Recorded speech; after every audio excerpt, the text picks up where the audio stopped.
ಏನು ಇದು ನಾನು MLA ಇದ್ದಾಗ ಫಲಾನುಭವಿಗಳನ್ನ ಆಯ್ಕೆ ಮಾಡಿದ್ವಿ. ಸರಿ ಸರ್, ಹೌದು ಸರ್. 2022 ಸರ್. 2022ರಲ್ಲಿ ಆಯ್ಕೆ ಮಾಡಿರೋದು. ಮಿಷನ್ ಬಂದು ಎಷ್ಟು ದಿನ ಆಯ್ತು? ಮಿಷನ್ ಬಂದು ಸರ್ ಈಗ ಒಂದು 3 ತಿಂಗಳಾಯ್ತು ಸರ್. 3 ತಿಂಗಳವರೆಗೂ ನೀವು ಅಕ್ರಮವಾಗಿ ಇಟ್ಕೊಂಡ ಹಾಗೆ ಸರ್ಕಾರಿ ಯೋಜನೆ ಹೌದು ಸರ್. ಅದು ಫಲಾನುಭವಿಗೆ ತಕ್ಷಣ ಮುಟ್ಟಿಸ್ಲಿಲ್ಲ ಅಂದ್ರೆ ನೀವು ಸರ್ಕಾರಿ ವೇತನ ಕೊಟ್ಟು ನಿಮ್ಮನ್ನ ಪಗಾರ ಕೊಟ್ಟು ಇಟ್ಟಿರೋದೇ ಈ ಉದ್ದೇಶಕ್ಕೆ. ಹೌದು ಸರ್, ಹೌದು ಸರ್. ಸರ್ಕಾರದ ಯೋಜನೆ ವಿಳಂಬ ಇಲ್ಲದೆ ಫಲಾನುಭವಿಗೆ ಮುಟ್ಟಿಸಬೇಕು ಅಂತ. ಈಗ ಉದಾಹರಣೆಗೆ ಏನ್ರ ಹೆಸರು, ಒಂದು ಅಮ್ಮನ ಹೆಸರು ಲಲಿತಾ ರಾಮಚಂದ್ರ ಕಾಂಬಳೆ ಅಥವಾ ಮೀನಾಕ್ಷಿ ದಯಾನಂದ ಕುರಾಡೆ, ಹೌದು ಸರ್. ಅಶ್ವಿನಿ ಮಾದರ್, ಹೌದು ಸರ್. ರಜನಿ ದಾಸರ್ ಇವರ ಹೆಸರಿಗೆ ಸರ್ಕಾರ ಮಂಜೂರು ಮಾಡಿ ನನ್ನ ಅವಧಿಯಲ್ಲಿ ಈಗ ಬಿಡುಗಡೆ ಆಗಿದೆ.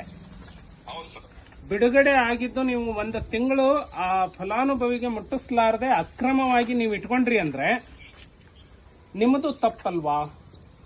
ಸರ್, ಈಗ ಎಲ್ಲ ಕೊಡೋದಿಲ್ಲ ಸರ್. ಹಾ 374 ಮಾಡಿದ್ರು ಸರ್. ಹಾ 372.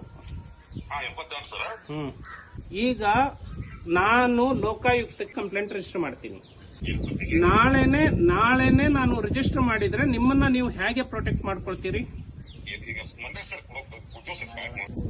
ಸೋಮವಾರ 11 ಗಂಟೆಗೆ ಅರ್ಹ ಫಲಾನುಭವಿಗಳಿಗೆ, ಈಗಾಗಲೇ ಆಯ್ಕೆ ಆಗಿರೋ ಫಲಾನುಭವಿಗಳಿಗೆ ಕೊಡ್ಲಿಲ್ಲ ಅಂದ್ರೆ 12:30 ಗಂಟೆಗೆ ಲೋಕಾಯುಕ್ತಕ್ಕೆ ಕೇಸ್ ರಿಜಿಸ್ಟರ್ ಮಾಡಿ ನಿನ್ನ ಮೇಲಿನ ಅಧಿಕಾರಿಯಿಂದ ಕೊಡಿಸೋ ತಾಕತ್ತಿದೆ ನಮಗೆ ಕಾನೂನು ಪ್ರಕಾರ. ಗೊತ್ತಾಯ್ತು? ಎಸ್ ಸರ್, ಆಗ್ಲಿ.